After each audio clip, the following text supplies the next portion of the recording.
Je vais aller assez vite, on l'a dit, il y a plusieurs types de simulation en santé, 3 grands types. La simulation synthétique avec les mannequins, c'est la plus connue, mannequin partiel ou corps entier piloté par ordinateur. Antoine l'a dit, simulation humaine ou relationnelle qui prend de plus en plus de place dans nos centres. Actuellement, c'est 40% de l'activité de notre centre. Et la simulation numérique qui fait appel jeu sérieux, réalité virtuelle, réalité augmentée. Et une technique, si je puis me permettre, qui prend de plus en plus d'importance, c'est la simulation dite hybride, avec acteur ou actrice plus mannequin. Et ça, c'est tout à fait intéressant. On aura peut-être l'occasion d'en parler lors de la discussion. Alors, simulation et territoire, c'était la question posée. Vous voyez peut-être pas, mais les questions posées surtout avec la simulation, c'est formation des PC, bien entendu, formation initiale et continue, et surtout la notion d'équipe. Et je voudrais vous parler de la notion d'équipe, elle est essentielle.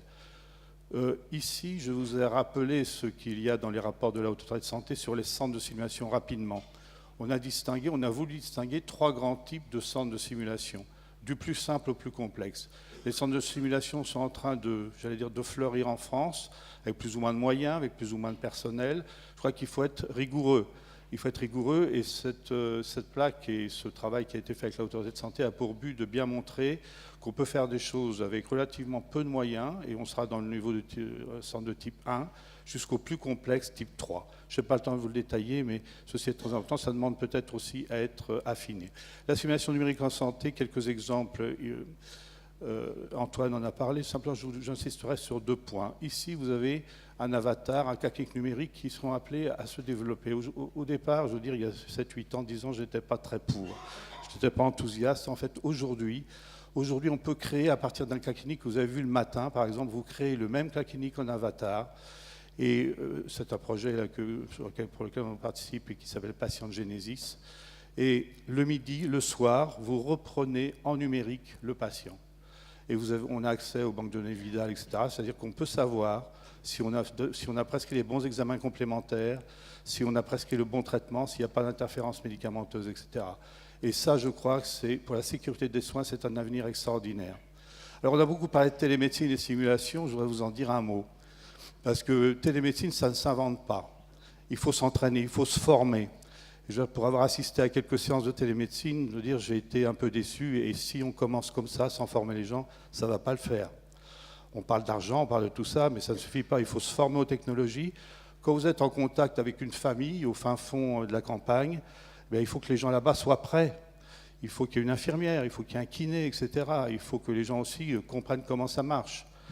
Et puisque je suis sur cette plaque, je voudrais vous dire un mot des objets connectés. Nous avons eu un congrès récemment là-dessus, sur les objets connectés, vous l'avez évoqué. Il y en a les 3/4 qui ne servent à rien, qui sont abandonnés au bout d'1 mois.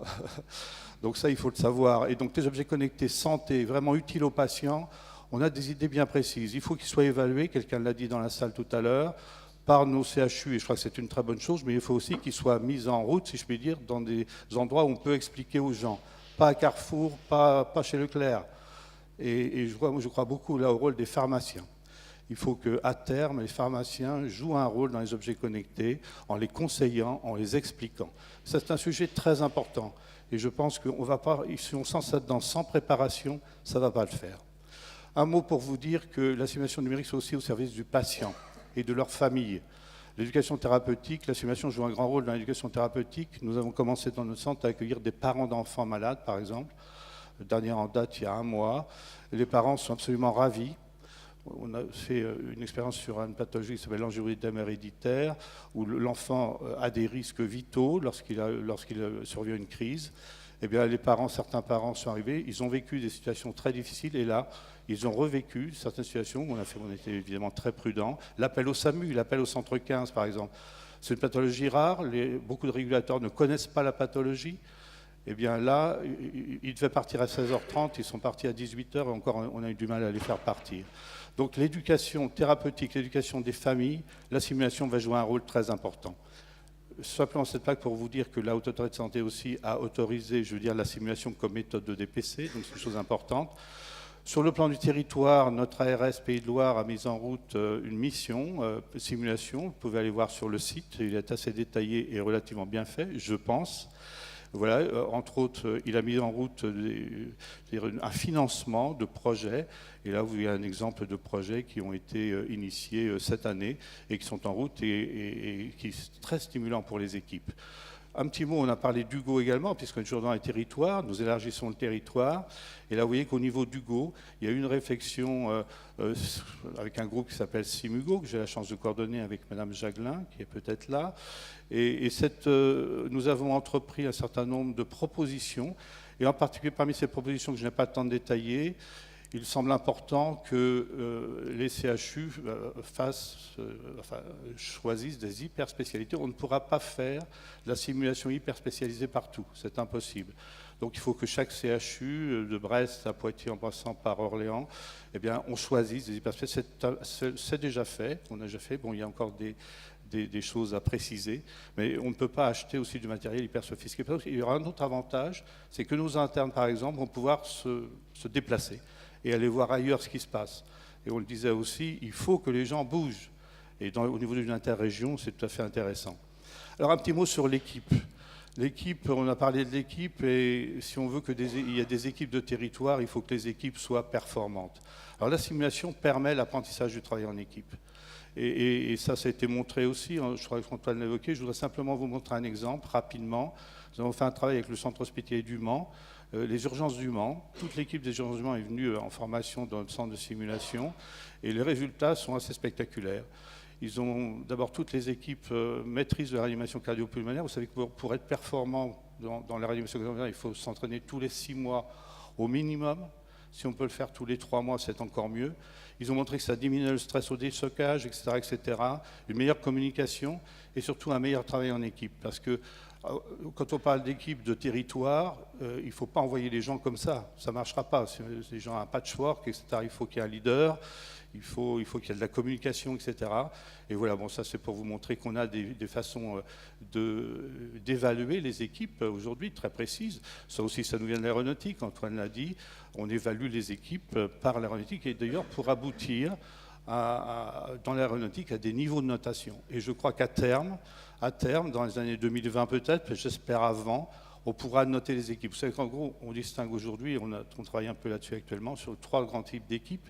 Les équipes performantes, les équipes moyennement performantes et les équipes non performantes.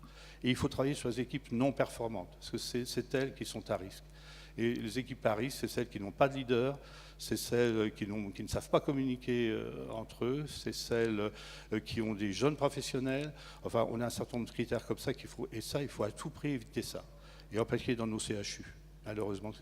Alors, puisqu'on parle de futurs CHU, je me suis permis cette diapositive pour vous montrer que j'aimerais, mon rêve, c'est ça, c'est un centre de formation par simulation 2020-2025, disons. Évidemment, ça a un coût, on l'a dit, mais les effets indésirables ont un coût également. La ministre en a parlé.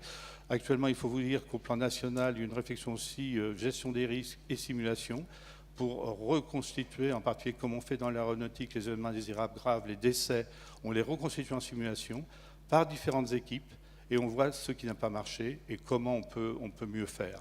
Et vous voyez que ces centres de simulation demain, il est très important à mon sens parce que le changement profond des comportements, le comportement, c'est aujourd'hui, c'est là qu'on a les pépins, eh bien, le changement se fait dans la synergie entre école et terrain. Et donc il faut à tout prix que ces centres de simulation soient le lieu de rencontre entre les gens, de circuit patient. Il faut introduire aussi les patients dans les centres de simulation. Et puis, dernière diapositive, j'espère que je n'ai pas été trop long. Ici, c'est une photo que j'aime beaucoup. C'est une réanimation, c'est un vrai patient, un enfant, après réanimation cardio-pulmonaire. Tout le monde est les yeux fixés, il a récupéré, le massage cardiaque tétanisé ont été efficaces, il a récupéré. Et si je vous la montre, c'est parce que cette équipe-là a été formée en simulation. Ils ont eu 3 séances de formation, et là, c'était impeccable, il n'y avait rien à dire, et c'est pour ça que j'ai pu prendre la photo. Voilà, je vous remercie.